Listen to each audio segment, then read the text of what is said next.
Untamed is going to be untamed. It's going to be a little crazy. I want to talk to my people. I want to talk to my brothers and sisters.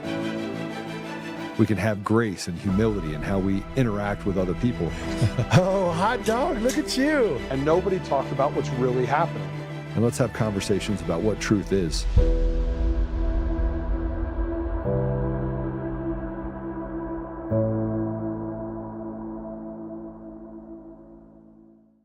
The American public saw us changing with the times and didn't glom on to hyperbolic statements of defund the police and get rid of the FBI.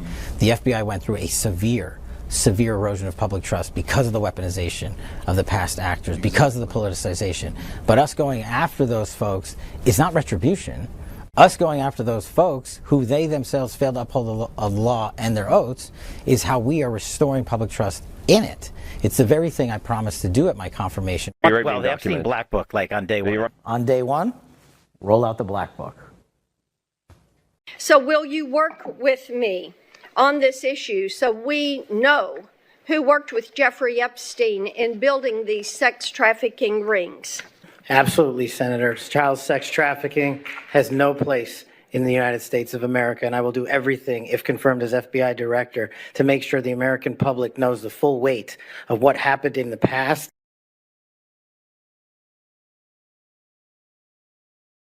Here's the problem with what we're hearing right now from Kash Patel is that the American people, they don't want violent crimes to be committed. They actually don't want to be locked up for defending themselves, as it's happened all over the country. And it happened mostly during the Biden administration. Trump came back in and stood up for the rule of law. With that said, here's a post from Kash Patel regarding crime being down. In 2025, the Americans saw 1.1 million fewer violent crimes than in 2024. That same year, the FBI, that same year, this FBI arrested 44,000 violent offenders, double the number arrested in 2024. I'm sure there's no correlation. I want to give credit where credit is due, because I think it's important that we have a conversation about where we're sitting as a country. And I've got a bunch of aha moments that I've had over the last couple months. The biggest one that I think is most important that we pay attention to is that ICE deported over 1 million people. Over 1 million criminals were deported by ICE. And so a large part of what we're actually facing right now has nothing to do with the FBI. The FBI still hasn't done what it was designed to do, and that is protect the national security of our nation. It hasn't done that. So it wants to now say that it's the new police force. And that kind of checks with what the FBI has been doing thus far, arresting people in our own communities. They now have FBI task force on nearly every police force. So they have a liaison that sits as an FBI liaison in nearly every police force, every sheriff's office. They go to FBI training centers and they become a part of this thing between local law enforcement and the FBI. So that's not something new. Kash Patel didn't put that into place at all. That's something that's been in place for quite some time. But what is the moving of the goalposts is that the people that are most responsible for the crimes that have been committed, that have basically affected the sovereignty of our nation, affected our ability to have free and fair elections. And I'm going to always come back to free and fair elections. Why wouldn't I? Why wouldn't I come back to the very thing that has allowed this massive degradation to happen in our society, to happen to our homes, to happen to our children, to allow them to demonize parents and have CPS show up on the doorstep and take kids away because you wouldn't affirm some crazy radical idea that there are more than two genders, which there isn't. And the poster child for everything that we've been going through is that we need a daddy. Everybody needs a daddy. Everybody should embrace the fact that the government is here to help. Well, the government's never been here to help with anything. What's more disturbing is the fact that we live in a lawless society. Most of what we actually face today is a lawless society. So I just need to tell you that over the last 6 years, I have stood up not because it was comfortable to do, not because I wanted to do it. And frankly, I wasn't chasing down elections. I was chasing down Antifa journalists. Eric Coomer decided that he wanted to run his big fat mouth on an Antifa call. And that led me to say, okay, well, he said that don't worry about it. Trump's not going to win. I made sure of it. But could Dominion actually steal elections? And I think the providence of all of it is that I am a system architect. I have been involved in tech for many years. And frankly, the things that we've been able to do as a company are pretty spectacular. And so it wasn't very difficult, but it did take me a lot of time to dig into the substructures of Dominion voting systems and others. But let's concentrate, focus on Dominion right now and get to a place where I was like, I know how they're going to steal the runoff election in Jan 5, 2021. And so I took that, sent that model up to, I sent it up to Washington, D.C., and they said, get over here. And then they sat me through and they grilled me for days. You had John Eastman, you had other people that were involved in those meetings, and they had me meet with other groups that I had never talked to before. And frankly, they dug into the data and came to the same conclusions, but not to the same conclusion of what was going to happen in the structure of how the election was going to be administered on Jan 5. I, down to the percentages, told them what was going to happen, that the system had to come down, it had to come back up. Once they knew who voted, they also know who didn't vote, and they could fill in the gaps with phantom and fraudulent votes. So fast forward, I got sued. I got sued right before Christmas in 2020 by Eric Coomer, who said that I defamed him. And he went on to sue everybody that I talked to, even though, frankly, giving somebody a platform to speak truth is not defamation. But it was the chilling effect that happened with Dominion voting systems and Fox News, and we knew that they were in on it. We also knew that the media, misinformation, disinformation, the parroting of safest, most secure election in U.S. history was all bullshit too. It just wasn't real. And so for the last 6 years, I've spent millions of dollars, gone all over the country, done the things that are necessary, and had to deal with probably one of the most corrupt group of attorneys that represent Eric Coomer and judicial misconduct that any person could possibly withstand, from sua sponte to having conversations behind closed doors to rulings that frankly violate the rule of law, as well as just it's crazy. It shows the actual conspiracy that's happened. So yesterday there was a hearing. There's a special master. We have a new judge. The new judge is been somewhat ambivalent on some of the things that the special master has done. And so I've been holding on to information related to David Beller and Shelley Gilman. Shelley Gilman sat on the bench in the 2nd District of Colorado, in Denver, had done some pretty questionable things. People that worked for her before had mixed reviews of her. They're the people that hated her and the people that liked her. But the people that hated her said that she just liked to ruin people's lives. She enjoyed it. But here's a post I put up on X that talks about the relationship between David Beller, who is absolutely having conversations. You have Melissa Hart, which is the ex-Supreme Court justice in Colorado that's a part of the Christopher Gregory case. So is, by the way, David Beller as a co-conspirator, as a accomplice to the crimes that were committed by Phil Weiser. Now, there's 2 different cases going on. There's a case that Christopher Gregory put out there that's the largest bribery corruption case in the history of history of Colorado by far. And then you have the other QTAM case, which is still under seal, that we don't have access to some of the information, although I've been privy to some of the information that has kind of been floating out there, and it's really bad. And the things that they have to back up the allegations of bribery and fraud and collusion amongst people inside of the judiciary, including judges and attorneys, and it's pretty damning. And yet they say that the wheels of justice turn slowly. Here's what I want to tell you. Go ahead and put it up. This is the post that I said. I said David Beller and Shelley Gilman. David Beller and Shelley Gilman go way back. They never made it into the record as Shelley Gilman violates the legal standard and put her radical leftist fingers on the scale of the Coomer case. David Beller lost his PPO malicious lawsuit against me last month. Don't worry, something's coming for you. There's another lawsuit coming for you, Mr. Beller. You just wait for it. Now he seeks to conspire with Gilman, who works for the JAG Judicial Arbiter Group, as a crooked special master who is again putting her fingers on the scales of justice and violating the position she is in. These are the faces of judicial corruption at the highest levels. David Beller sued as a co-conspirator in the Christopher Gregory corruption case that circles Phil Weasel Weiser and the Cartel Colorado government for massive amounts of documented bribery that extend the bench that Shelley Gilman sat on until she left the bench in 2023. Not until, of course, she corruptly and illegally ruled against Denver police officers in 2021 for not wanting to take the jab. And as I dig into her past, it amazes me just how corrupt and terrible she was. While stacking up accolades, she ruined people's lives from an insider who knew her well. The same Christopher Gregory case that forced the resignation of AUSA Kevin Traskos, I do need to tell you he's still there. Although we were told that he actually resigned in February, he still has not left. And his disgraced wife, Supreme Court Justice Melissa Hart, for committing crimes and the bench failing to report the justice even after plowing through parked cars drunk, failing to appear, having her dog bite a neighbor, and getting preferential treatment as a part of the Klan by the Denver PD in both instances. The story of this is much more salacious, as is how Kevin Traskos covered up the Gregory case, as well as to the benefit of his wife, Melissa. David Beller is a pariah, and Shelley Gilman is the Coomer lawyer's accomplice in derailing justice, derailing and allowing lawlessness and personal vendettas to go unchecked. Shelley Gilman is the accomplice to try and hide the improprieties of Coomer and his lawyers, who at a point have committed crimes themselves. Shelley Gilman has stopped my attorney today from even entering a record as David Beller signaled to Shelley that there was a filing was made 10 minutes before the hearing that she needed to deal with.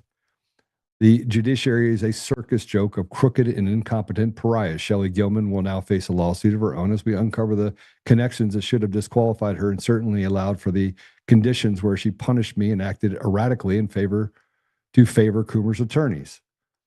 They have a fraternity that operates that is corrupted to the core. She is acting corruptly to shield a Satanist who found pleasure in raping his then wife, peeing on her, and then publishing it for everyone to read.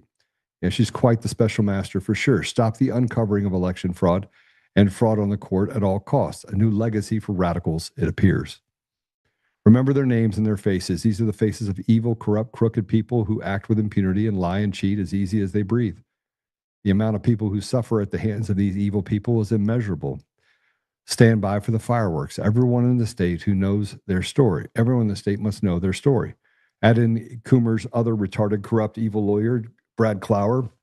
We will tell that story too. But for now, it's time to press the system for justice. And that seems like a good place to start. They can't get ahead of the train. We know what they would act. We knew they would act unethically. It was too predictable. They did not count on some help from an unlikely place. And there's a picture of the special master that basically acted with impunity, had immunity on the bench.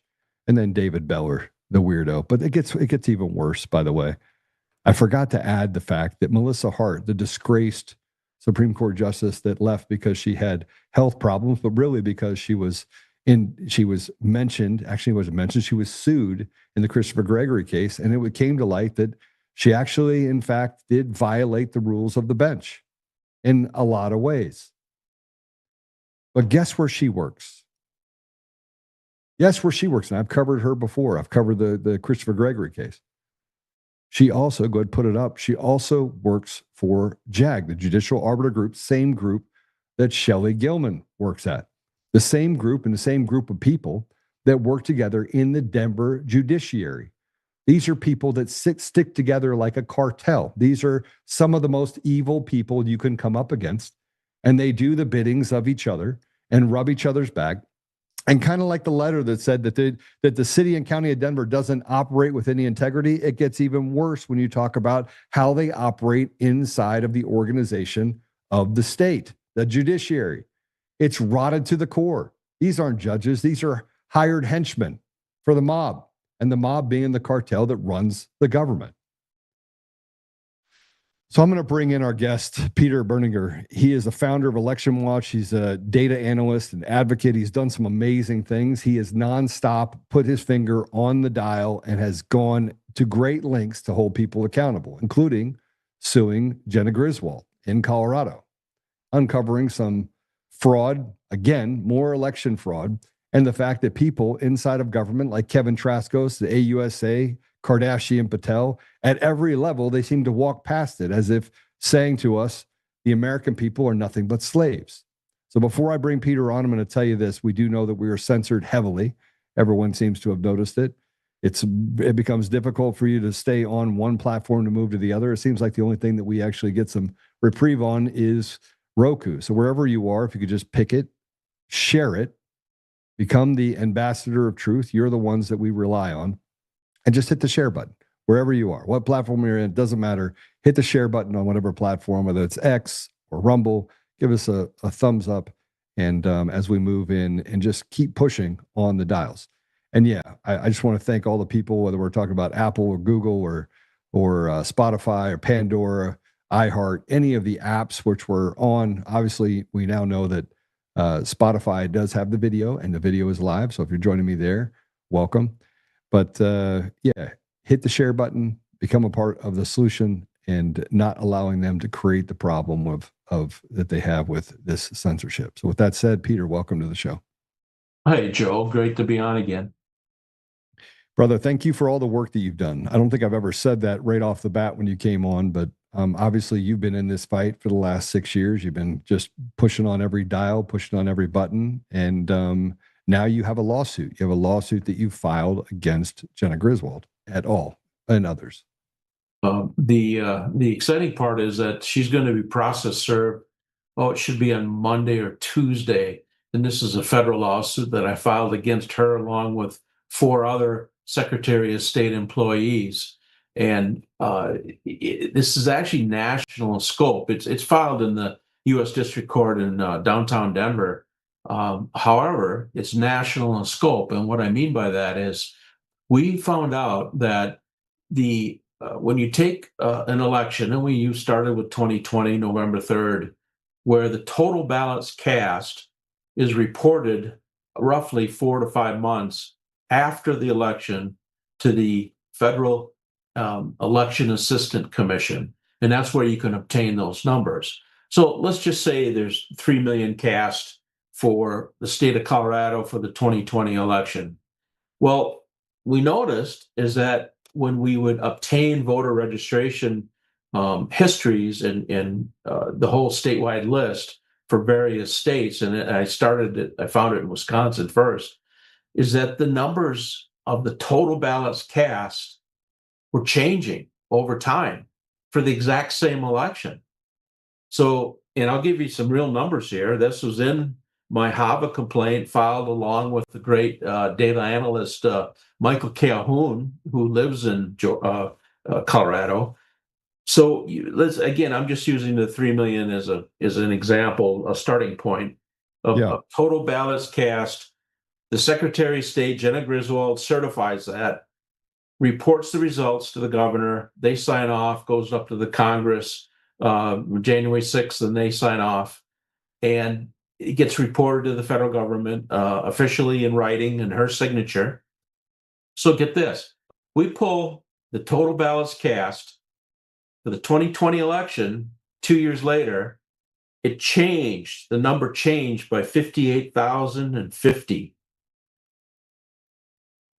We pulled the same 2020 election total ballots cast in the year of 2024. It changed by 59,702. Get this, the last one we pulled in 2025, again, total ballots cast for the same election in 2020, it changed 211,135. So they're covering up all their improprieties related to it and trying to clean it all up so that nobody can get to the bottom of it. What's interesting, I have a breakdown of that last number. So now in 2025, we're looking again at 211,135 changes to total ballots cast from roughly 5 years earlier. Certified number, by the way. That included 208,000, and I'll use whole numbers, 208,000 records added, 2,200 deleted, 356 changed from vote to not vote or no vote, 267 changed from no vote to vote out of the 211,000 total. So we filed Mike Calhoun and I filed a HAVA complaint against Jena Griswold, the Secretary of State. We did obtain a hearing, a HAVA hearing, which we're entitled to when you file a HAVA complaint. It's an administrative complaint allowed by the Help America Vote Act, which is a federal act. The hearing was held And what they did or didn't do is they refused us to call witnesses from their side, which we're entitled to do. They refused us to do cross-examination, of course, because there were no witnesses to cross-examine. They concealed from us who was going to be presiding over the hearing. And of course, who we didn't find out until we turned on the Hava screen, the Zoom screen, a couple minutes before the Hava hearing began. And lo and behold, it was Andrew Klein, one of the former attorneys of Perkins Coie. We were supposed to know that weeks in advance. They produced no witnesses. They were supposed to. They produced no exhibits. They conducted the actual investigation after the hearing was over with. Now, this is an evidentiary hearing. It's administrative in nature, but it was evidentiary hearing where we put on evidence, they put on evidence, and then the presider or the hearing board decides, were there violations or not. Well, what they did is there's a gentleman named Caleb Thornton out of the Secretary of State's office. He wrote up a sworn affidavit 10 days and notarized it 10 days after the Hava hearing and submitted it with the denial letter to us from the Jena Griswold's office, signed by Andrew Klein, and then Caleb Thornton notarized his sworn declaration. So what they really did is conducted the investigation and put in new evidence after the Hava hearing. So what that is in any administrative hearing in the United States, when you have a right to go to before, say, a county board, a state commission, the federal government, you have to have due process. And if you don't, and it's so egregious in this situation, the examples I provided, it's called a sham hearing. And a sham hearing is a violation of due process because they rigged it. And they rigged it because of this Caleb Thornton's sworn declaration, notarized 10 days again after the hearing was even held, the denial of witnesses, the denial of cross-examination. Now, the beauty of this is I've switched my strategy fairly well this year, I'll say, to I have been filing lawsuits, depending on the case, of course, and demanding a jury trial. And I'm suing these government officials in their official capacity, but also their individual capacity and violation of my civil rights. So this exposes them not only to discovery, which I believe I'll get in this case as it moves along, it exposes them to personal liability. I can go after their bank accounts, after their house, after whatever other assets that they might have. Of course, sure, I got to win the lawsuit, but I have other lawsuits that are proceeding on a similar nature like this in Wisconsin, in other states, and it's going well. Jena Griswold is, she's going to be served the lawsuit here in the next, I'll say Tuesday, she'll be served this federal lawsuit. And she is being sued in her individual capacity. And I want to get it before a jury trial out in Denver. And it's, that's going to be holding their feet to the fire, unlike anybody else has done so far. Well, there's one problem that we have to get past, and that is the judiciary. And you keep saying that you have the Hava hearing where you have the Perkins Coie attorney that presided over it and basically violated the rules. They just violate the law.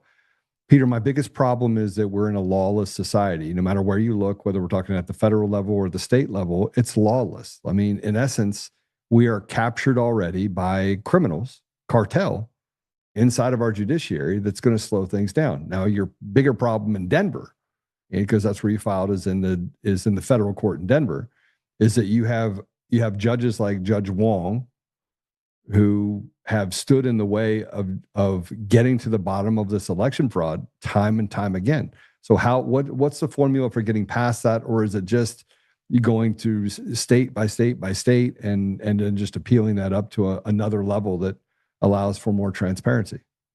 Right now, I have 16 wins in election lawsuits. I'm not taking the attitude or the position that it's a liberal judge and I can't win, because I've done that and I won. Now, not every single one, of course. That's the nature of these lawsuits, but I will appeal if I happen to lose, and then I'll do an en banc appeal, and I'll keep going up the food chain. So now, don't forget, she signed off on, that's civil. Let's talk about criminal. Jena Griswold had to sign off on certification of these numbers. Their numbers for the 2022 election, the 2024 election, are changing also. Yeah. Like I gave the specific examples of the 2022 election, the 2020 election, of total ballots cast. Jena Griswold is the one who has to sign off in certifying that the election had this many ballots in it, and that piece of paper gets filed to the federal government. That's false certification. That's a criminal felony. So that's where you could bring in charges from Washington, D.C., out in Colorado. So there's other avenues that, basically we are pursuing. But first things first, we want to get this lawsuit going. Now, I want to stress again, this isn't just happening in Colorado. Basically, almost every single state we've looked at, and I'll say probably off the top of my head about 15, maybe as many as 20, the same thing is happening. The total ballots cast is changing the number over time from the certification number that your own Secretary of State, and in our case, Megan Wolf, our administrator of the State Elections Commission of Wisconsin, she certified in 2020. We found the numbers to be off of total ballots cast as high as 76,000 ballots are off from what the number she certified back in with her own handwriting signature back in 2020.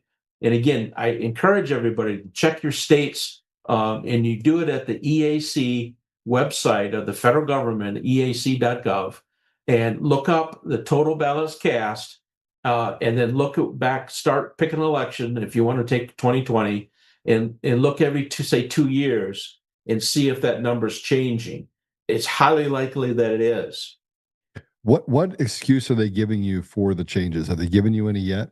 No, they haven't given us any, and I don't think they can, because they were supposed to provide that at the HAVA hearing, and they didn't. They didn't provide any evidence whatsoever. No witnesses, no documents. They saved it all, not all, but they saved what they did submit to this declaration I was telling you about that was notarized 10 days after the hearing.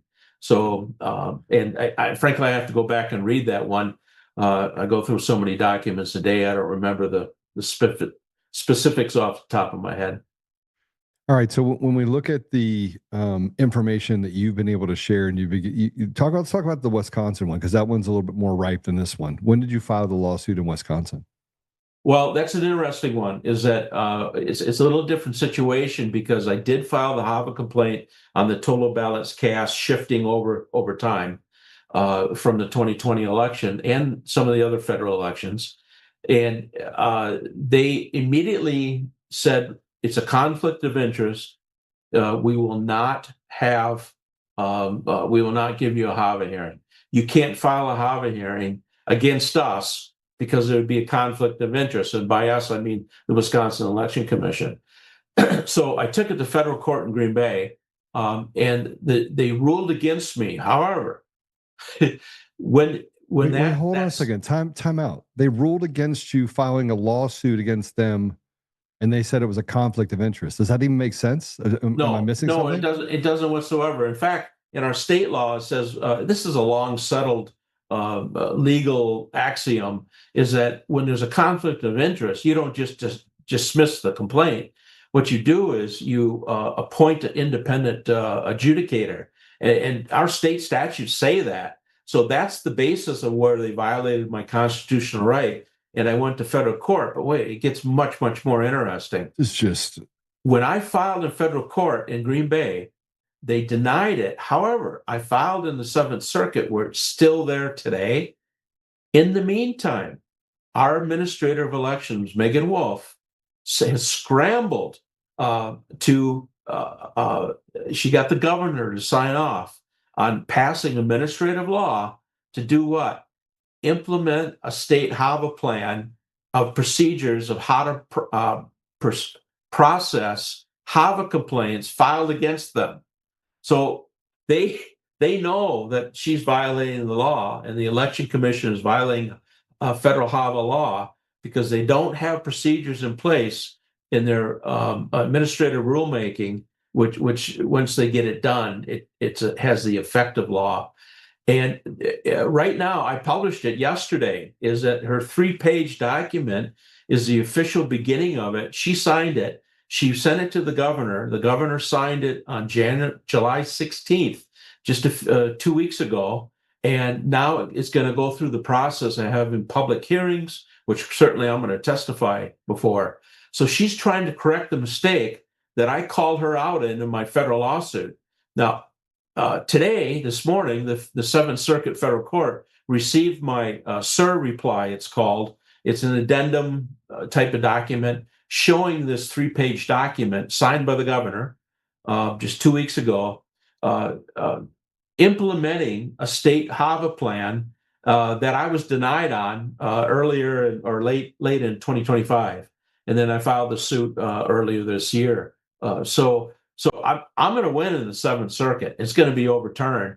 And then in the meantime, the state of Wisconsin is scrambling to get the state HAVA plan implemented as quick as they can, but they got to go through the whole process. And I'm going to tell you who I'm up against right now. I'm against Megan Wolf, the Wisconsin Election Commission, 9 attorneys from the Wisconsin Department of Justice, and the governor, liberal Tony Evers. So they're all scrambling right now because of my lawsuit to get a HAVA plan implemented. So it's a little different situation than what I have going on in Colorado. So Peter, how do we get to this place where 6 years later, and I know the answer, I'm asking you the question because I want some insight of how you're seeing things, right? So sometimes we see things differently from behind different bushes, right? But we're 6 years into this. The amount of evidence that we have is overwhelming that the elections are largely fraudulent in nearly every state, and that the machines and the mail-in ballots and the system itself, whether we're talking about the voter rolls or all the different implemented things, they're all a part of this system that it literally is stealing the voice of the people, and you can't see it. It's not transparent. So how does we get through all of this data, all this information, and yet the FBI does nothing, the DOJ does nothing? We still haven't seen one person be arrested. They were able to rebrand Dominion into Liberty Vote. They're walking away from all sorts of improprieties and acting like, well, there's nothing we can do about it. And we've seen elections in 2022 and 2024 down ballot all the way down, get stolen, even down to school board races. Like they're stealing everything now. Yes. And we sit here and the media is still like misinformation, disinformation, misinformation, election denier. Well, how? I think it has to come from President Trump. He's the only one who has the power and authority to get it done, because the left has unfortunately rigged it through our state statutes for the last 20, 25 years. They've been working on this. While we were out raising our families, going to school, taking vacations, and shame on us for not watching this closer, including myself, until 2020 came along. But the person who has the power and authority to change this is President Trump. I'm doing this. I am changing things bits at a time. But the big thing is, such as what you're doing, is exposing it. I'm exposing it. Other patriots across the nation are. They need that information still to be able to sway the public opinion, which I'll point out, I think we've done that. If you look from 2020, 2021 till today, the public knows now we've accomplished that, is that they know that the elections are being stolen. They were stolen, they are being stolen. So that's a big feather in our cap right there. The bottleneck is going to be the House, the Congress, the Senate, the deep state, the fourth branch of government, the bureaucracy, the judicial courts. As citizens, it's extremely difficult to break through that. And that's why I revert back to President Trump. He's the one who has to do it. And of course, I'm not happy with what's happened so far. Certainly not enough. All right. So we have these lawsuits. We're going through the process. We're heading into the midterms. It's like deja vu. I look back at 2018 and I feel like it's almost identical. Like we're almost in the same, like this washing machine. You know, we had the House, we had the Senate, we had the presidency. Nothing happened. They obstructed President Trump from getting things done. We head into 2000 or the midterms. He ends up getting impeached twice. You know, we're heading into these midterms with the same fraudulent systems in place. Give me a, you know, what's the playbook look like for us? Because it obviously is not happening in the administration.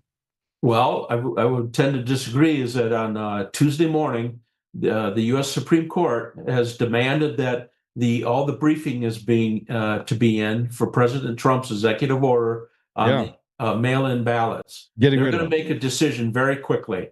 You know, praise God that it's going to be in our favor to secure the elections and the mail-in ballots. So that's coming. You know, we're going to have to wait for the court's decision. But if they ask for briefing by Tuesday morning, they're going to make a decision very quickly. And they obviously know the midterm election date is happens to be November 3rd this year. Right. It's coming up. Let's war game this. They get rid of the mail-in ballots. The states defy it because the states have been defying everything that President Trump has put into place. He's dropped 14 executive orders in the last 9 months, and over half the states in the United States, in one way or another, are defying most of those orders.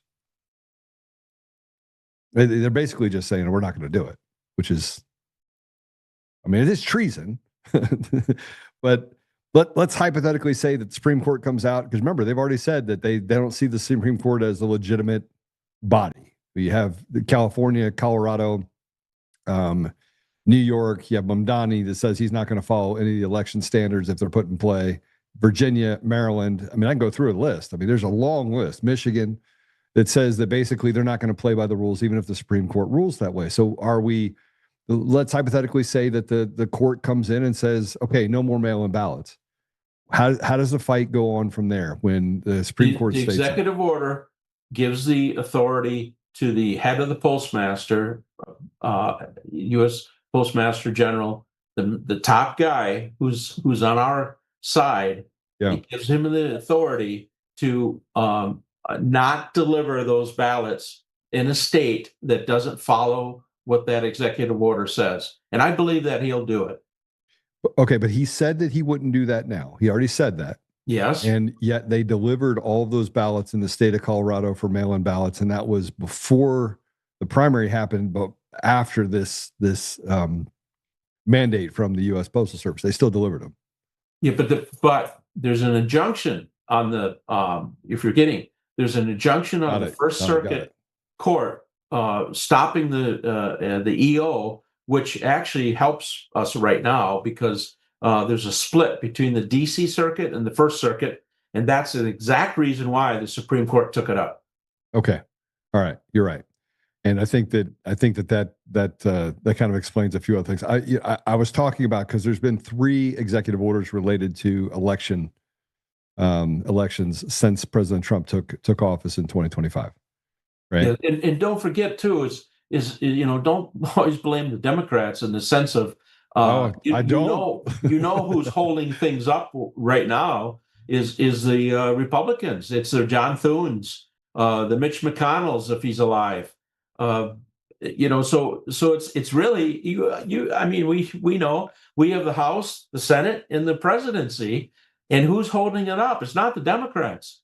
Yeah, well, this just shows you that we do have a uniparty that are owned by a select group of people that are globalists. These are people that are for around the country. They're just team evil, right? Yeah, that's an understatement. So let's say hypothetically that they rule against us and they say none of the mail-in ballots can stay in place. It's even though Hava kind of talks about not having mail-in ballots. Let's say hypothetically they say, okay, we can have mail-in ballots. Are we cooked? Is our chicken cooked? If we can have mail-in ballots, or if they just let, willy-nilly, unsupervised mail-in ballots just to continue. Just anyone can. Yes, we are cooked.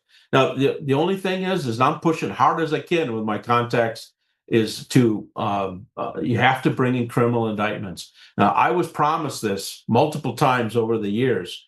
So was especially when Trump got in office, right?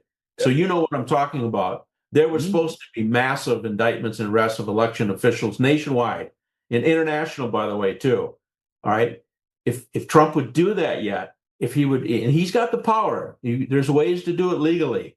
If he would do that yet, I think that would send a shockwave through the people who are committing the election fraud. And it's like, wait a minute, they're indicting and arresting, and there's people in handcuffs every night on TV.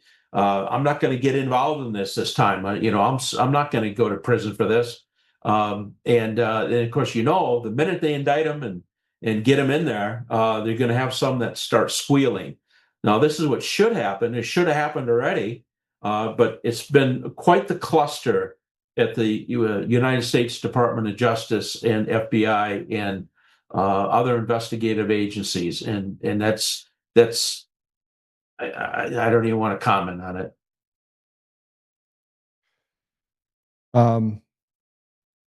This is where we get into, Bukele, is it Bukele? The president down in Brazil. He said, if you don't get rid of the rotted judiciary, you cannot solve any problem. You don't get the judges off the bench. Oh, in El Salvador. Yes. El Salvador. Bukele, right? Yes. We have a judiciary that President Trump got to taste it up front and personal. It is rotted to the core with radical leftist communists. I mean, it's almost as if we were already in a communist state because it's lawless.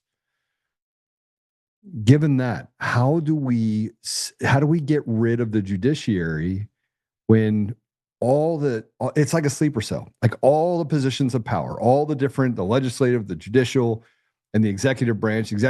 President Trump is surrounded by an administration. Some are good, some are bad, some are sleeper cells. I mean, you had Pam Bondi, who do nothing Bondi, right? You have all this stuff happening, right? And you don't know who to trust because evil likes to smile and tell you they're doing the best they can while not doing anything. Tulsi Gabbard stepped out of the DNI office. You had Pulte came in. They gave up some information, but that information was heavily redacted. And now you have kind of an unknown resetting after nearly 2 years. And we're just trying to figure out, okay, what are we going to get behind door number one, right? What are we going to get? Well, and if we don't get rid of the judiciary, aren't we back in the same place? Aren't we playing from the same set of deck of cards where it's just stacked against the American people? But why not we go right back to sounding like a broken record, go back to Jim Jordan. And what party does he belong to? And I mentioned Jim Jordan, the congressman, because he betrayed me. He betrayed me in 2020. I was talking to his office over and over and over again. So was I. Yeah. So was I. He is the one who has the power to take on these federal judges who are just gone rogue. And that's maybe even a polite term for it. So where's Jim Jordan again? And this is where we got to get citizens to start primarying these people. Unfortunately, we should have done it, 2 years ago. But here we sit now, and we got to get rid of John Thune, a Republican, and Mitch McConnell, a Republican. John Cornyn, Republican. But thankfully, he's gone, but he's still there yet. He's a terrible human being. So let's identify the real problem here. We can complain about the Democrats all day long, but they're not the ones who have the trifecta. They don't have all three branches. We do. And it's absolutely being squandered right now. Yeah, so I want to point this out. The best is yet to come. Said the Senate is not confirming Trump's federal judges. So the judicial appointments by itself would have a large effect on the bench, right? Sure. And then all the other recess appointments that he could be making normally. They won't let the recess appointments happen. The EAC is supposed to have 6 commissioners. Right now, today they have 0. The FEC is supposed to have 6 commissioners. They don't have any. It's a disaster. And then Trump's term is now going to be going down into the back end of the last 4 years. Do you think that there's this is where I get into, I'm a little bit of a scorned ex-wife a little bit after 6 years, right? So I've spent millions of dollars on legal bills. I've been called everything from a racist to a homophobe to a transphobe to an election denier to a MAGA podcaster, ignoring the fact that I'm a system architect. I'm very good at what I do. I have 2 amazing companies that are doing amazing things on the cyber side and on the code side. So I understand how this is all built completely. But I feel, and I guess I'm asking you to talk me a little bit off the ledge. I was talking to David Clements about this, and he's like, Joe, let me talk you off the ledge. And I'm trying to find the tribe that can see a path that I can't see. Because everything seems to just resonate around the bottleneck here, which President Trump is going to have to make some unpopular decisions. He's going to have to be the Julius Caesar of our time. He's going to have a Julius Caesar moment where he just puts the staff down and literally just annihilates the evil. But short of that, where are we when we have our betrayers inside of Congress? I mean, these are Republicans, Peter. These are Republicans. These are people that. Yeah, I think there's a log jam that could be broken, and it's going to be broken. Keep your eye on the 2 grand juries. There's 2 down in Fort Pierce, Florida. Now, yes. People always refer to it as a Russian collusion hoax. When you look at the facts and the details and read the story, it has a heck of a lot to do with elections. And when those people start getting indicted, they're going to squeal. There's always going to be, whether it's Clapper, Brennan, Obama, Clinton, whoever else is going to be indicted in there, Comey, they're going to start squealing, and because they don't want to go to prison for 20 years. They're going to start spilling the beans. They're going to. I always have been tweeting, who stopped the vote count on the night of November 3rd, 2020? That's still such a critical question. And I think one of those down what was his going to be indicted in the grand juries in Fort Pierce. They know. I think they know who stopped the vote count that night. I have my suspicions in some circumstantial evidence, but that's a vital question to have answered, which hasn't yet. And other such situations, I think, are going to come out when those indictments are coming out of Fort Pierce, Florida. Does it rhyme with Pompeo? I just came out and said it because I think I'm sorry when you're. I have my guard dog Lucy here. There you to go, show Lucy. the audience, and she's getting hungry, but it rhymes with CIA. Yeah, I know. But Pompeo was the head of the CIA, so I mean it checks. Remember on Jan 6th. Yes. I was literally at State Department meeting with counsel for Pompeo with Matt DePerno, a few other people, a deputy secretary of state, other people that were there. And we presented information and he started sweating, right? And Pompeo snuck out the back door. He wouldn't meet with us, but initially he wanted the meeting. And then he's like, oh, you had to scurry away. So and what a traitor he has turned out to be to our country. Since he left that position, all the things that have come out with evidence and documents, what a disgusting person. Yeah. Well, I mean, I think you spelled it out pretty clearly. I want to put this up here because this was something that you put up. This is a post that you put up. It says, "Dear President Trump," I'd like to, if I can, read this to you because this is something you put up there to talk to him. But dear Mr. President, the election fraud is sovereign. The election fraud is sovereign fraud, and you know that. It is not China, although it has had their hands in it. The election fraud is coming from our own government, CIA, FBI, DARPA, DIS, DIA, the State Department, and his subcontractors, U.S. Army, and others. Mr. President, who stopped the vote counting in the evening of November 3rd, 2020? Name them. Continue along with the deep state, corrupt U.S. organizations such as NGOs, naming just one out of the 55,000 we identified. ActBlue and international actors such as Dominion out of Canada and Serbia. These emails below show there are tens of thousands of these emails. Mr. President, why was the U.S. Army out of Fort Echuca found inside of Dominion EMS computer server at the county in the United States? Why did a U.S. Army officer, when we showed him the proof and asked him why they were in our voting systems, did he get white as a ghost, then abruptly end the conversation and walk away? Mr. President, why is Georgia Tech University professors meddling in our election servers joined at the hip with DARPA? Why are they inside our election networks? Would you like to see the emails, the contracts? And you put a bunch of other people on this, as well as the letter from Sheriff Darleaf. Now, these same emails, by the way, were the ones that had a familiar person in the middle of it. What was his name? I don't have my glasses on. I can't see. Eric Coomer. Eric Coomer. Eric Coomer. He's all over it. And this was the basis. Tell me, Joe, what in that tweet of mine is not accurate? And I have the contacts and the documents to back up that. And I didn't want the President of the United States and his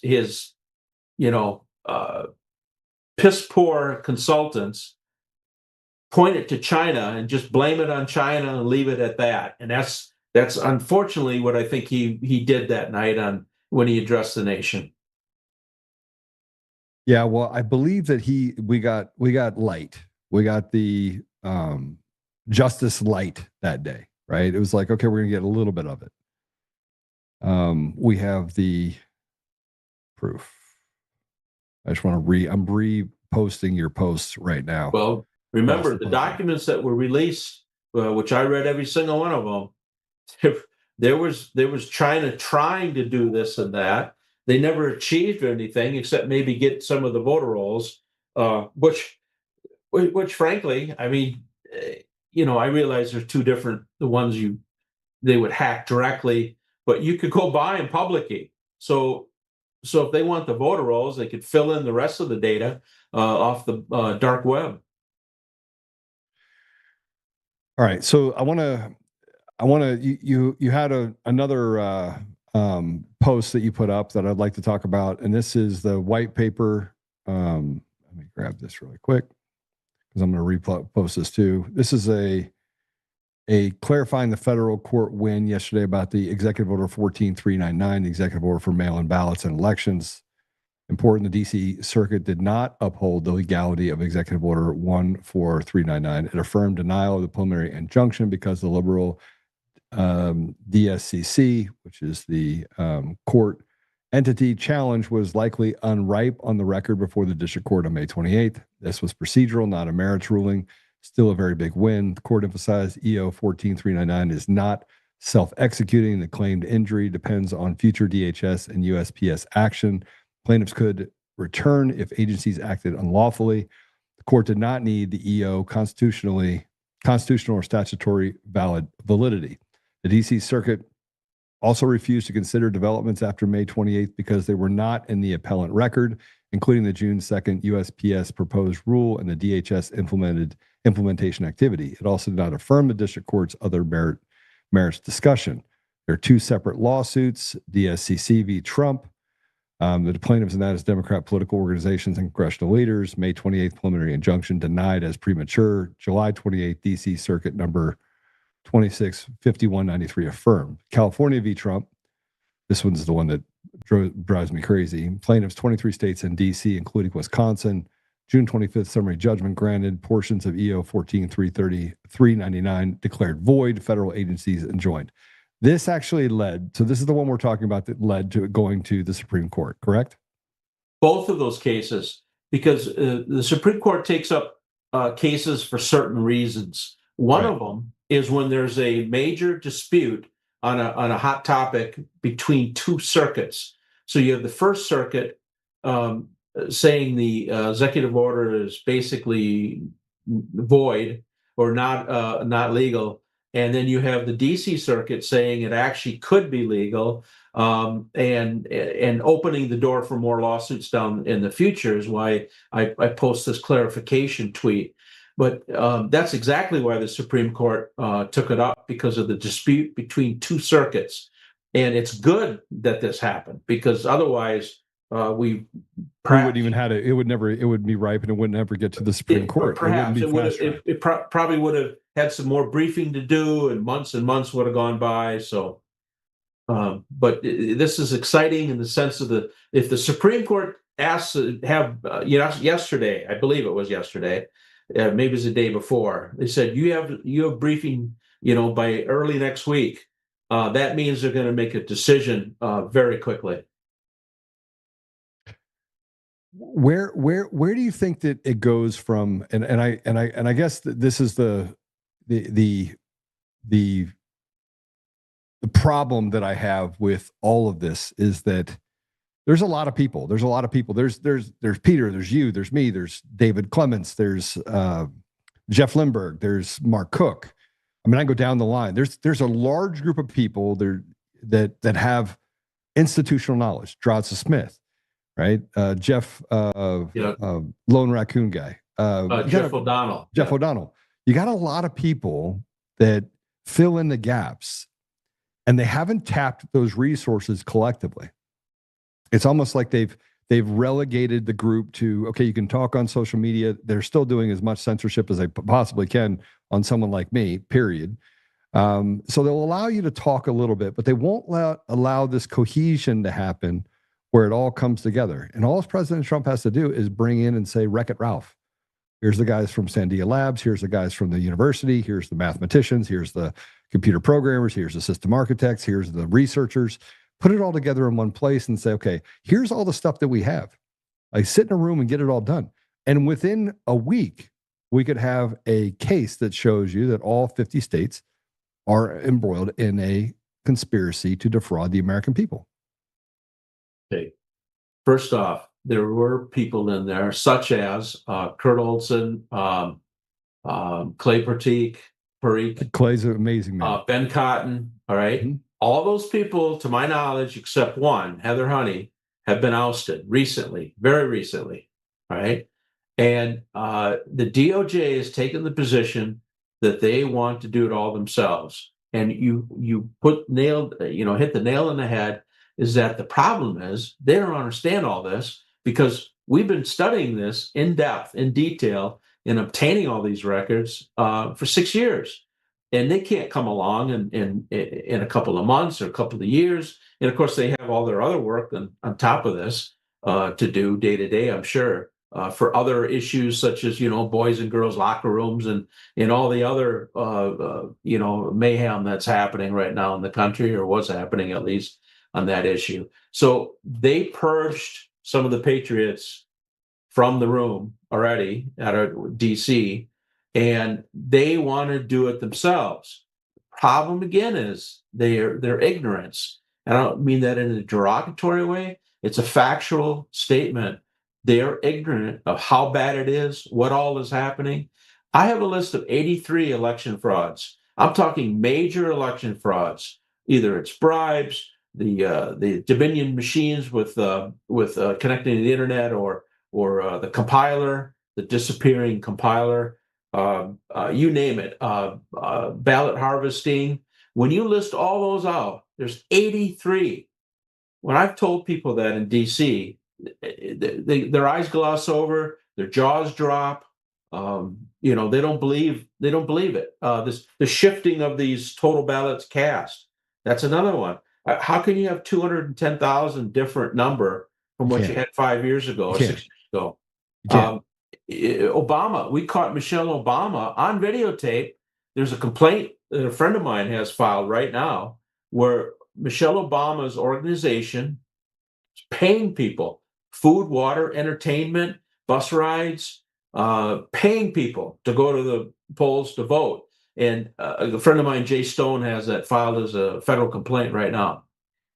So this big long list, they don't even know it exists. They don't even know all the ways, let alone each individual specifics on top of that. that you have to do a deep dive in and really understand the situation, what's going on. So it's a mess. It's a mess at the DOJ. There's no bulldog there to take the bull by the horns, go hard after this. They had a guy, Assistant U.S. Attorney General out of Missouri. He was supposed to be the national election fraud guy for prosecuting. Was an absolute waste of time. Then we had Kurt Olson. He got ousted, unfortunately. Thankfully he got put on a team down in Fort Pierce. He's helping those Joe DiNovo, is it, and his wife, prosecute people down there. But it's a mess and it's a waste because all this time. Now I know they read social media posts. They read some of my reports and yours and others because I've seen them on their desks. And they've talked about them. They've asked questions, but they refuse to let patriots like us help. Even just supplying information, more detailed information on what they have already. Yeah, well, I mean, I did not know that Kurt Olson got pushed out. It does not surprise me, but that just happened. Yes, it happened recently. I would say within a month ago. So we're back to square zero again, right before the election. We are, and we have a bunch of filters at the White House. Unfortunately, I'll name Susie Wiles, Chris Levita, Amy Gleason, who are filters at the White House, who a lot of this information doesn't get to President Trump. President Trump has retweeted me now, I think 3 times, mainly on smurfing, the criminal money laundering into campaigns. But he saw it originally, the first time, from one of my tweets. And, he never would have picked up on it probably if he didn't see that on his own when he was perusing X. So later on, he received some of my reports, or his people did, and he did read them. But moving it along, to getting something actually done, that's a whole nother ballgame, because I know for a fact he's told attorneys and staff in the White House saying, I want this done, go do it. And the people say, yes, sir, we'll get it done, Mr. President. They walk out the door, nothing ever happens. They never do a thing about it. Yeah. Peter, I appreciate you coming on. You just named names. I actually have all of their email or their phone numbers. I plan on sending them text messages this week. Just want to make sure that, I don't understand how people can be that evil and look at the American people as it's greed and drunkenness on power and greed for money, and that's what's happening at the White House, unfortunately. But what isn't happening at the Congress and the Senate too? All right, Peter, thanks for joining us, brother. How do people follow you? I know how to follow you, but just to give them an update of how to follow you. We've been putting in the your website and things as well, but how they follow you? At Peter Bernegger on X. Okay. Obviously, I follow you. And you also have a website. I want to put that up too, which is the electionwatch.info. That's electionwatch.info. There's a lot of great articles on there, especially about smurfing, the campaign money laundering. There is a bill, I'll leave you with this. There's a bill that U.S. Congressman Brian Stiles, who heads up the committee overseeing the FEC, has gotten passed and out of committee. The committee, thank God, voted 11-0 to forward it. Now we're pushing, and I'm going to publish about this soon, to get a vote on the floor. So, and it would really tighten up existing law that has a bunch of loopholes in it that platforms such as Act Blue are taking advantage of. It's what always amazes me is that we have them, man. We have them dead to rights. We do. We have them. We have them all. Like we have them all. And this is the part where I say, and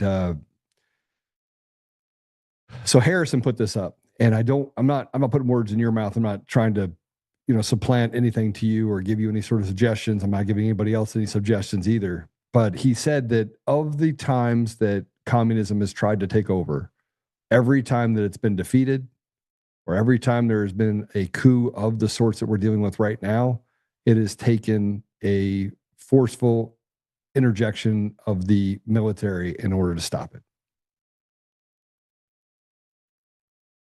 Yeah, every time. I saw that. And so I think that we're in that place right now where I pray that that is not the case. But man, we used to fight the wars in the street, right? We used to take care of evil. We used to push evil back into the hole it came out of. And now we're okay with walking by it on the street as if it's just a part of our society. And I think that's what's wrong, Peter. I think we have to find our God courage. We got to find out what it means to be a man. And that doesn't mean to be violent. I'm not saying be violent. I'm saying at some point we have to stand up and realize that it doesn't matter if you're a Democrat, Republican, or independent. They're just team evil, right? There's team evil over here, and there's the good American people over here. And we've just got to say no. We just got to stand and say, look, we're finished. We're finished with being slaves in this surveillance. We have to find a way to bring back accountability.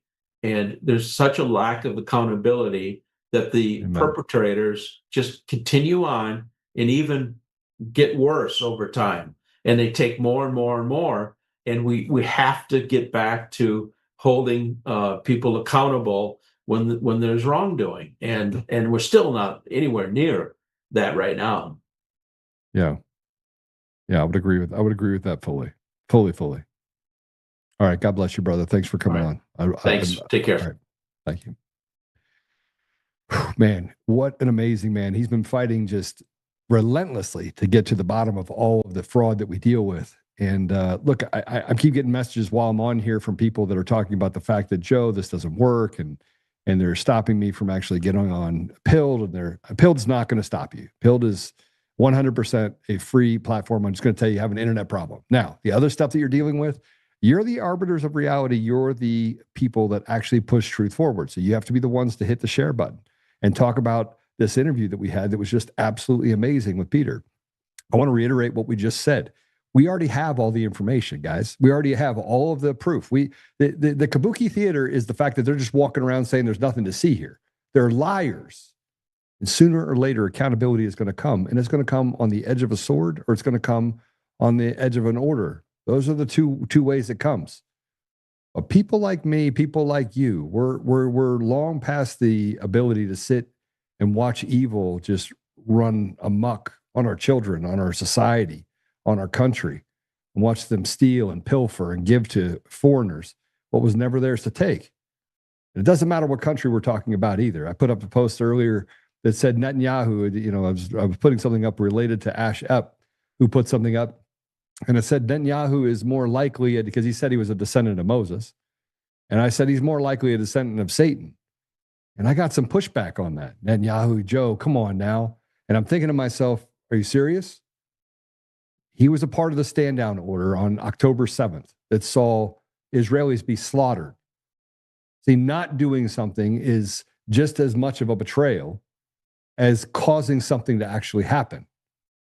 And so you can't do something that I find unforgivable. People become victims so that they can actually create a story and a justification to go in and basically turn an entire area to glass. And by the way, that was Lindsey Graham that said that. Let's just turn it all to glass about Gaza. And I'm not taking a position for or against the Palestinians. I'm not doing that. What I'm saying is that we have to stop this zero-sum game. That, oh my gosh, it says in the Bible. It doesn't say in the Bible, number one. What it does say in the Bible is that nobody comes to the Father except through me, through Jesus. Just kind of like a curse, frankly. But this idea that we have to, what you say is truth, and what everybody else says is not true. That stuff's got to stop. It's got to stop. The idea that you have this thing that's happening right now with even like Fauci. You got guys like the Krassenbergers or whatever, Krassenstein, the Krappenstein the brothers that come out and say they want to support Fauci. You have a group of evil people that are evil. Call them evil. We have this technocracy that gets to decide, hey, we're not going to let Joe speak because, frankly, he's figured it out. We don't know how he figured it out, but he's figured it out. We're going to do everything we can to silence those around him. We're going to do everything we can to destroy the truth because, frankly, the truth is just inconvenient to the globalist agenda to destroy everything that is good about America that we've been fighting for 250 years. At some point, we are going to get to the place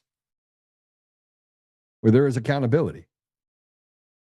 We're going to get there. We're going to take a commercial break. When we come back, we're going to talk about Fauci a little bit. And we're going to talk about this Team Evil. There's a bunch of stuff to talk about with Team Evil. And I'm going to go to Dr. Z, who was talking about this and what Bill Gates said in 2015. And I'm telling you, they've already told us what they're going to do. They've already told us. They've already told us exactly what they're going to do. And we are just watching them do this to us. Victimize Americans. Create some sort of stupid victimology behind DEI and racial this and everyone's a racist and everyone's a homophobe. Man, people don't care about that, but it's all run by one specific group. One group. We just got to make a decision on what we're willing to do in order to take back what was never theirs to take. Commercial break. When we come back, we'll talk about it.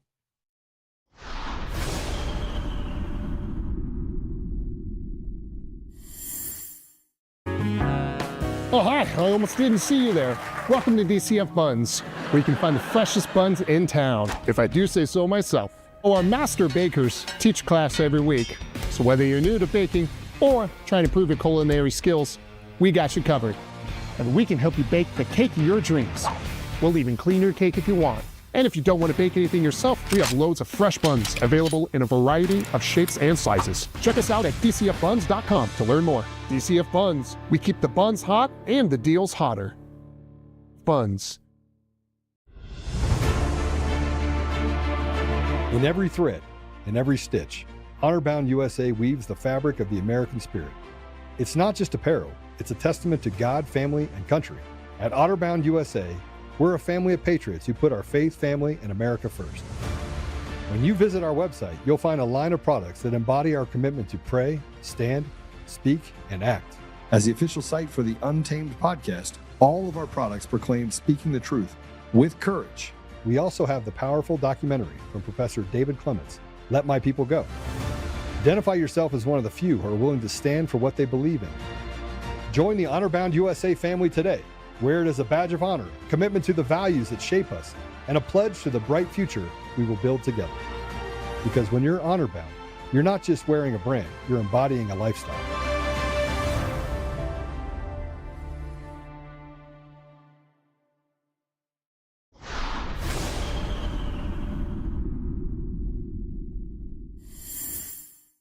First, we've got population.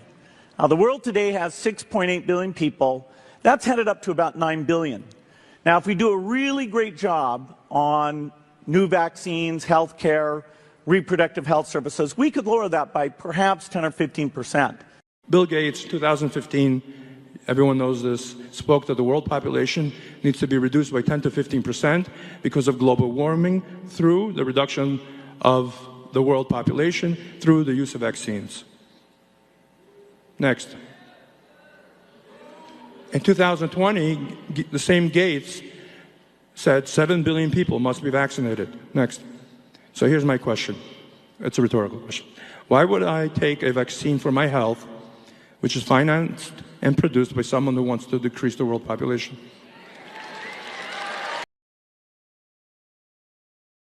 Why would I want to do anything with a guy that is so diabolical that he thinks that you can somehow hug a tree? This is the same Bill Gates, by the way, who every year he would go on vacation with his high school sweetheart and, play romper room. And that was part of the deal that he had with his wife when he married her. This is that guy. She finally walked away from him because she thought the guy was diabolical. This is the same guy, by the way, that had long relationships with none other than Jeffrey Epstein. And we know this about Bill Gates, and yet they tried to rehabilitate his character. How do you rehabilitate a guy's character who sleeps with young girls? How? Underage, teenage girls that were pimped by people in the government and people of power and authority so they can get what they want. But they really wanted that anyway because they were sick deviants. These are the people telling you that you have to kill off 15% of the population. Is it just so hard to understand where we are right now with stolen elections that you can't have? Let me put it this way. You cannot have what is happening in our country and around the world where you have open borders and the military doesn't show up, and it doesn't make sense. If it doesn't make sense, there is a deliberate action to make victims of people in those countries, to destroy the ethos of those nations. They are using third world maggots in order to destroy first world environments, opportunity. They want to make us equally suck across the board, and they want to bring in animals to do it.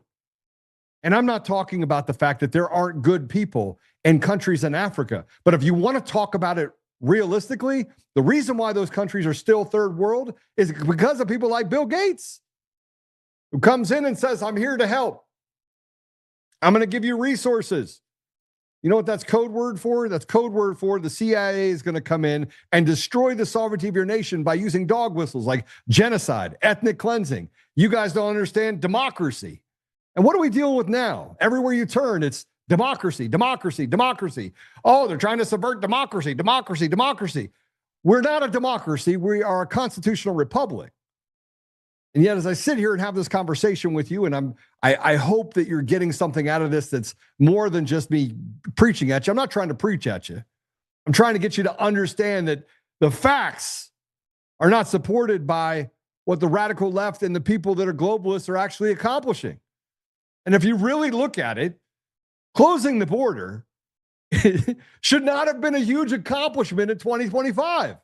It shouldn't. It should have been common sense. How do you protect the interest of American people? Getting to the bottom of fraud shouldn't be some sort of dog whistle that you have, Gavin Newsom and others stand up on a stage saying, they're just trying to take money away from good people. No, they're not. They want to stop the flow of money to USAID and people are going to starve, but they're not. And the thing that I think happened, and if I just look back on it, I think the reason why God's like, listen, back in 2007, he thinks, I think you should go to the Middle East. And I was like, yeah, I don't want to go there. And I had nothing good to say about them, by the way, in 2007. Nothing. I called them names in 2007. I hated them based on what they did to my brothers and sisters in 2001. I wanted nothing to do with them. I would walk into a restaurant, and the amount of hate that I had in my heart for people that I called really bad names, I had no tolerance for them. And then I went to the Middle East, and I learned the language and understood the culture and met with the people. And I saw the lies that were perpetrated by the American people on their countries and the bombs that dropped that destroyed entire generations. We created the terrorists that we have today. We created them. Look, you bomb out my family, I'm going to find a way to get back at you. The hate in my heart will grow. And I pray to God that it wouldn't grow, but it will. You think that they're any different over in the Middle East? You think they're any different? You think you can just walk in there and say, weapons of mass destruction, we'll come in here, boom, killed an entire village, wiped out a bunch of children, women and children. And by the way, let's go back to what Madeleine Albright said about when we went into the 90s into Iraq, where 500,000 women and children died. And she said it was worth it. It served American interests. Think about that. When I said that I wish she would rot in hell when she died, and everybody's like, I can't believe you said that about her. And I was like, she was diabolical. But the same thing that Madeleine Albright said about the people there, they're saying about the people in America today. And they're not discriminating against Democrats or Republicans. The only people that are doing that are the people that wear the R's and the D's. See, they brought this pandemic. We knew it was a weapon that came out of Wuhan, China, out of a lab in Wuhan, China. We knew literally within 30 days, go back and check it. And we were told by people like NPR that, oh, this is just another conspiracy theory. They said it came from a lab in Wuhan, China. And anybody that believes that, only 40% of the people believe it, they're retards. And NPR turned out to be nothing but the CIA wearing a ski mask. Everything that we've touched, everything that we put ourselves up against is always handled by this guise of good, which is really just team evil. Team evil. And what happened in COVID, what happened with Fauci, what we deal with right now, it is, I don't even know where to begin.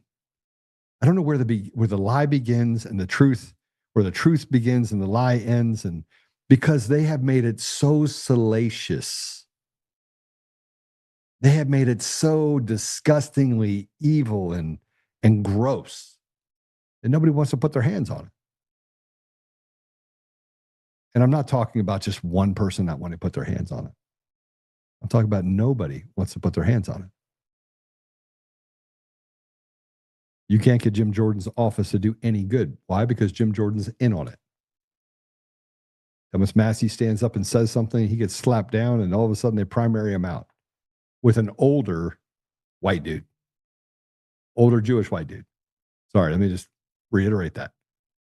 It doesn't matter if you're Jewish or not Jewish. What matters is that we are under occupation in our country, whether we have the mosques that are being built across the country, and now there's nearly 5,000, I believe, or 4,800 of the mosques around the country, or we're talking about the fact that a vast majority of positions of power and authority in the judiciary, 50%, 55%, now is all held by one group of people over in a little country in the middle of the Middle East. I'm not going to say what it is. You go look it up.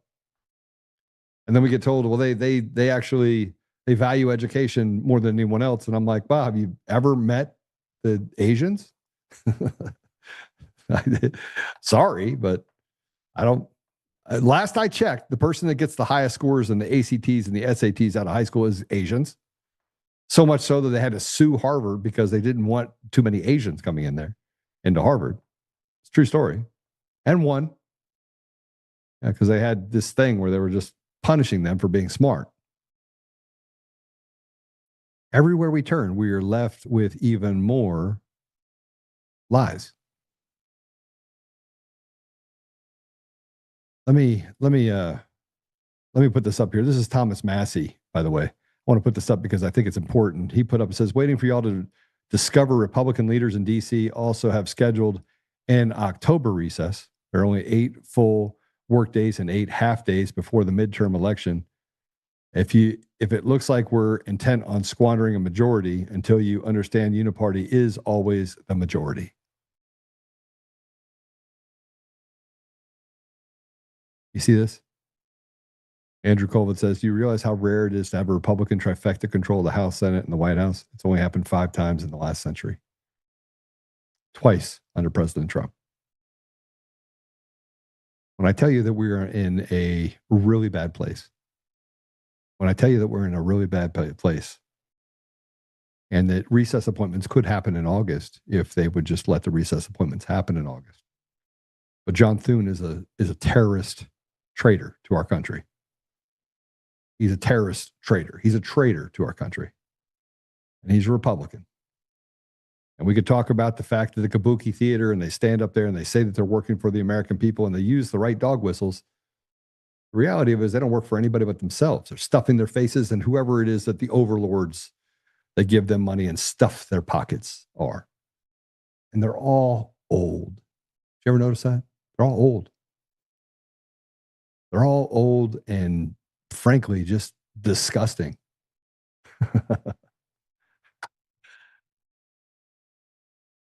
I understand why social media platforms like X have put me on the ban list and made it impossible for people to connect with my content.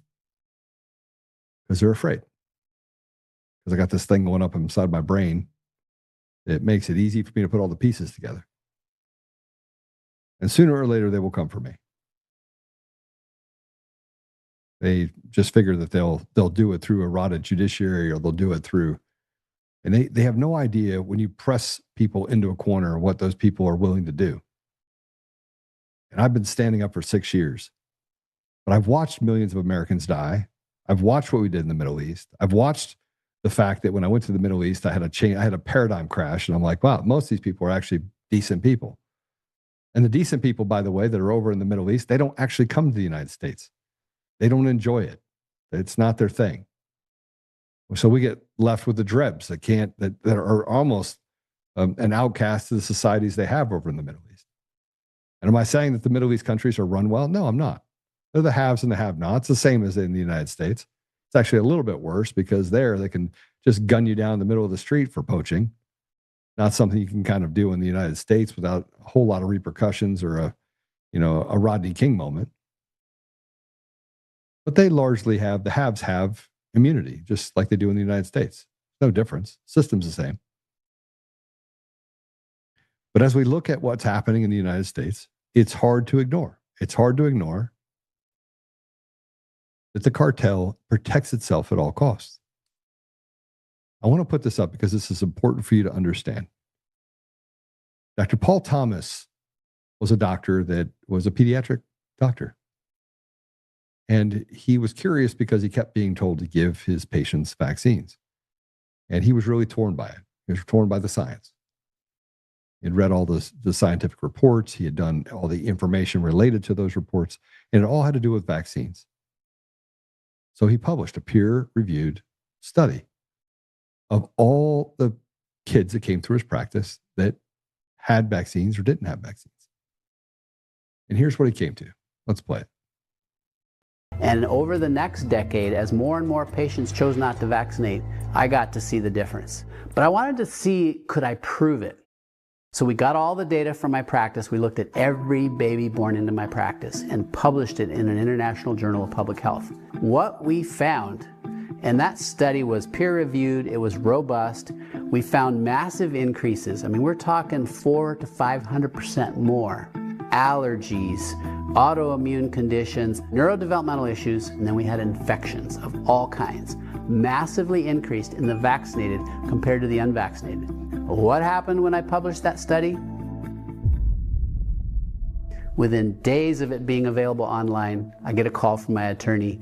Don't go see any patients, don't write any prescriptions, don't go into the office. Your license has been emergently suspended. You are a threat to public health. What's today? Today, it is the last time I will be doing clinical medicine in Oregon. Knowing that you guys are keeping it going, the heart of this place lives on.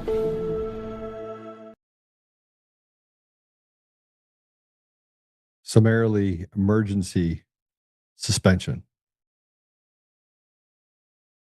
for taking information, putting it into a report, collecting that information, and then publishing it to the people. He was found to be a threat to public safety. What's the threat to public safety? He just published the information that he had directly correlated to his people inside of his own environment. You are a slave. You think somewhere along the line that we're not going to get to a place where it gets so bad that they just kill you off one by one. They're coming for us one by one. There's no difference between World War II and what we're experiencing right now. I mean, you had an investigator that was murdered in Fairfax County, Virginia. They call it a suicide, but it wasn't a suicide. It was a homicide. But the federal government tried to walk in and say, obviously, the CIA influences it. Oh, it must have been a suicide. Everywhere we turn, I mean, we are dealing with more and more diabolical behavior, and we just keep becoming victims of these people. While they make up stories about other nations and they operate with impunity and they stuff their faces full of money and power. And let's not forget what they said in the World Economic Forum, what this slob said in 2024. They have to tell you what's coming. Steve, what's his name? Bill Gates did. He told you. Now you have the Klaus Schwab telling you what's coming next. Transhumanism. Play it. I think we have to be prepared for a world where we see a fusion of our physical, our digital, and our biological dimensions. So it will be a world integrating the physical, biological, and the digital dimensions. So it will be a new world. A new world. Are you going to put up with it? Are you going to take it? You let them steal from you? I can tell you right now, I have no appetite.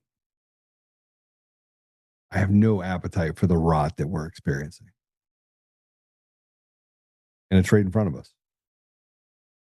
We have it all. We have it all as they lie to you, as they create a story, and then they control the outcome of the media. They control it. They control how many people see it, who sees it, how many people see it. That's why it's so important for you to share. That's why I tell you to share, is because the only person that can break the algorithm is you. The only person that can break this hold on information is you. The only person that can be out there and articulate the things that we're talking about is you. You're the only one that can do that. I can't do it for you. Now let's quickly just walk through this last bit here as we kind of go through the process. Vivek is running for governor in Ohio.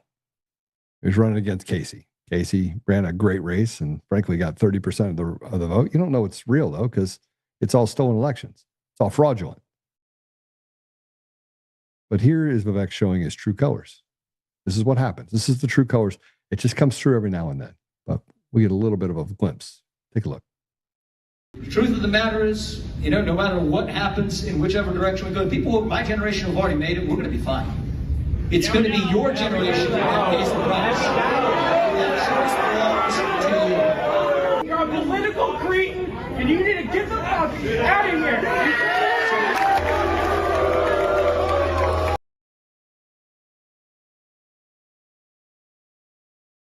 I want you to hear what he said. Regardless of what direction it goes, my generation is going to be fine. When you join the cartel, you'll be fine. Let me tell you how scary that is. Just repeat it again. Let's go backwards and forwards for a minute. Go back. No matter what happens, what direction we go. And he's talking to young people. He's like, regardless of what way you go, we're going to be fine. You, on the other hand, you're going to get miserably destroyed because you're not prepared for what's ahead of you. That's what he was saying. Now, how do you feel, slave? How do you feel? And he's not wrong. He's not wrong. Politicians will not pay the price for the damage that's done. The elite will not pay the price for the damage that's done. Children will pay the price. The next generation will pay the price. And our cowardice and our lack of effort in order to solve the evil that we have, including what President Trump is not doing and what he is doing.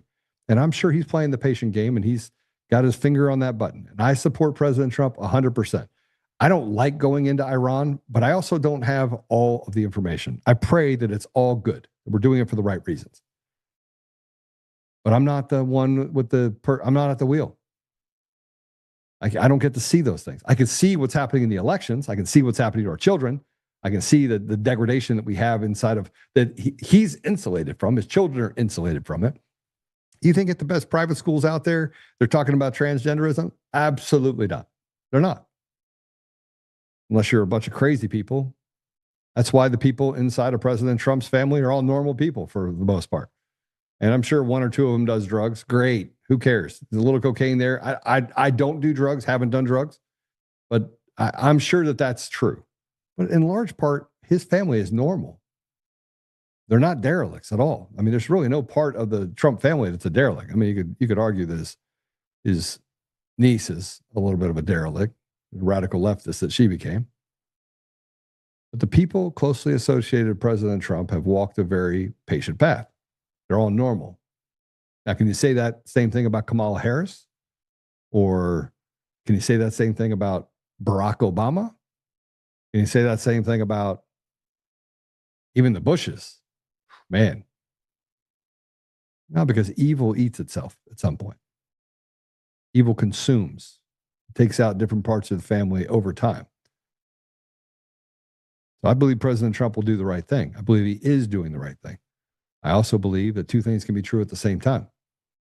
That we can have a rotted apparatus and still, somewhere along the line, get things accomplished if the people are willing to stand in the gap and do the right thing. the Gideon 300? Are we willing to stand for each other? I think it's time for David Clements and I to go back on the road. I think it's time for us to go back on the road and talk about the Gideon 300 and how we organize from community to community and the importance of standing as your brother and sister's keeper. I think it's important. And I certainly could take what we are right now and say we're in a very grave state. While also at the same time saying we still have blessings right now. So far, they're shrinking. You can see it every day. Highest interest rates they've been in forever. Low consumer confidence. We have this increase in foreclosures. AI is taking jobs. A lot of things are happening right now. You just got to figure out what you're willing to protect and what you're not willing to protect. I guess that's where it all just comes to a head. All right. So Apple Podcasts, Google Podcasts, Spotify, Pandora, iHeartRadio. We're now on Amazon. We're now on Roku. We're now on all the different platforms. We got a couple more platforms we're going to add to. I do rely on you to actually do the sharing. They're doing everything they can to kind of shut us down. It's been kind of great not to get shut down in certain areas. We also have the website, untamednation.com. And again, you can go give us a little thumbs up if you're depending on what platform you are. We're going to work on YouTube. I've been shadow banned in so many ways on YouTube. Agreed. Rotted to the core judicial OARC that does not regulate. OARC does not regulate the corruption. It's so deep. That's create joy. I agree with you fully. And then does Joe really speak Arabic? He says he does all the time, but I find that hard to believe. Well, who are you? Let me see who you are. I'm out of practice, but I still, yes, I still actually understand probably more than I speak. And I spent a little bit of time going through and getting back into the different parts of Rosetta Stone. I still have the old Rosetta Stone deal. I did it for a couple weeks. But yes, you find that hard to believe. Okay, well, you find that hard to believe. I find it hard to believe that you find it hard to believe. But there you go. Yeah, so we'll work on YouTube next, I think. We'll see how it goes. So maybe I should really brush up on it, and then I'll come back and I'll just have a whole conversation with you in Arabic. How's that? We'll do that. With that said,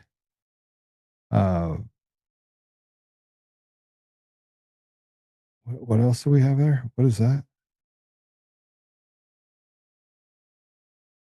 Sorry, hold on a second. I have something that I think I want to share with you. Oh, so we have something that we're going to actually post. I'm sorry, I totally forgot about that. We have something we're going to post, which will be the fraud on the court. It was a motion that was filed yesterday. I'm going to put it out for you guys to all go through. It is Wreck-It Ralph. And basically, Eric Coomer lied over and over and over and over and over and over again. And the chilling effect that Beller, along with Gilman and Melissa Hart, because they have this little cabal going on at JAG, right? They can just do whatever they want, act with impunity. It's like a club for Team Evil, right? JAG is disgusting. It's disgusting. There's a lot of disgusting people there that just end up there. They're disgraced in one way or another, come in and like, I'll just go work for JAG. But the bottom line is that we filed this, and David Beller decided that he wanted to, he keeps threatening sanctions, and the special master keeps giving sanctions to them. It's as if they already know what's going to happen, because they're like, we'll just keep punishing you for actually doing what you should do. And every time you do something, we're going to keep punishing the lawyer so they can get the lawyer off the case. That's in essence what happens. I mean, it's basically judicial misconduct. I'm not going to take much more of it, frankly. And I think at some point, something's going to have to break. But the reality of it is we've been able to uncover a conspiracy inside of the judicial, inside of the city and county of Denver, in the state of Colorado, that is really run by this cartel. It's as obvious can be. And so I'll be publishing it. I handed it off to a couple of journalists so they can actually publish it as well. And it's as clean. All the emails that came out from Sheriff Darleaf show that Eric Coomer was directly involved in getting inside the systems and had full access, even contrary to him lying to get President Trump indicted in Georgia and lying about the fact that he wasn't on a call and lying about the fact that they didn't affect the outcome, which we definitely know that Dominion affected the outcome. And who was the head of the snake? Eric Coomer. Who was the chief architect? Eric Coomer. Who was the guy that was there for 16 years? Eric Coomer. By the way, who was the guy that they didn't have forward facing, that nobody knew? He wasn't even on the website. Eric Coomer. So how'd I find him? Yeah, good question. All right, let's pray it out. Father God, thank you for the opportunity today. Thank you for our guest, Peter. Thank you for the work that he's done. Thank you for the lawsuits that he's filed. We know that we're in a precarious situation, Father. We know that it almost seems in some areas hopeless, in other areas it just seems like there's just going to be an unlikely hero that kind of presents itself. We pray that President Trump does the right thing and that the people around him can take their foot off of the throats of the American people. And the ultimate betrayal that we feel from not just the left, but from the people who say that they represent goodness inside of our country have turned out to be just as rotted and just as terrible and just a part of the same cabal that has done everything they can to steal from the American people. Father, we know that we are in bondage. We know that it has happened generationally over the last 2,000 years, and we know that sooner or later, Father, Jesus will come back here and we will have this conversation again. We just pray that, Father, we are able to restore you to our community and do the things that we need to do in order to make sure that we have a more functioning society, to get rid of the evil, to drive it into the hole. I don't know. I look at it and it just feels overwhelming. But I know, Father, that with you, anything is possible. We just bring it to you and we just ask that you put us in, Coach.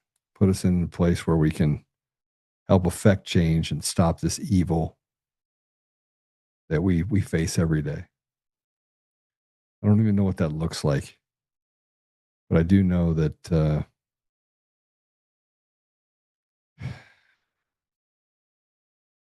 we have an obligation to bring it before you. Father, we ask you for guidance and wisdom. We ask you for strength and courage. We ask you for the patience to see it through. And we ask you to bless our leaders, bless President Trump, bless the leaders around him, that they will do what is good for the American people, do what is good for the people around the world. And Father, I just ask one last thing, and that is that the people will find a fraternity in their communities, that we can come together and we can defeat this evil with power and numbers. I say these things in Jesus' name. In the name of Jesus Christ. Amen. All right. We have 25 federal judicial vacancies at the moment. 25.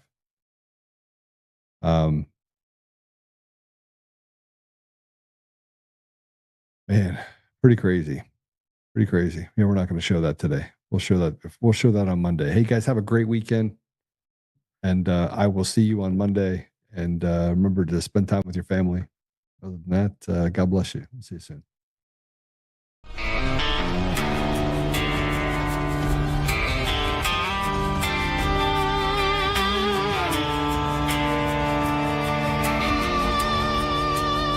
Rise up untamed in the heart of the fire where the wild ones roam. Oltmann's calling, bringing truth back home. From conservative daily to this untamed fire, we shatter the silence, lifting spirits higher. No chains can hold us, no lies can prevail. Authentic and fearless on this rugged trail. Patriots gather under stars and stripes.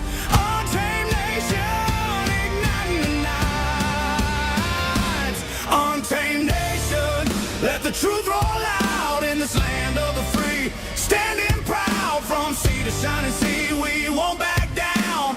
Catch the fire, wear the crown. Untamed nation, it's our battle song, motivating hearts where the brave belong. Yeah, untamed and wild, forever strong. Play it again,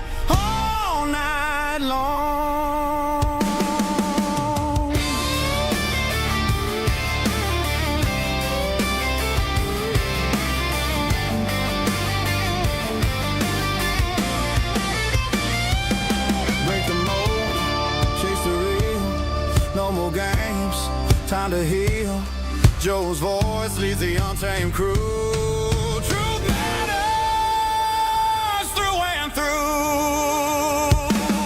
Untamed nation, let the truth roll out in this land of the free. Standing proud from sea to shining sea, we won't back down. Catch the fire, wear the crown. Tame nation, it's our battle song, motivating hearts where the brave belong. Yeah, untamed and wild, forever strong. Play it again all night long.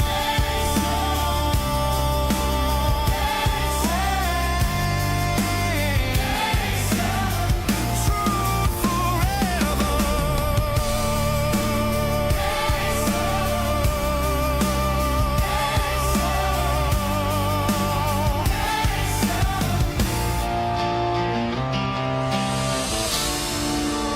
True forever.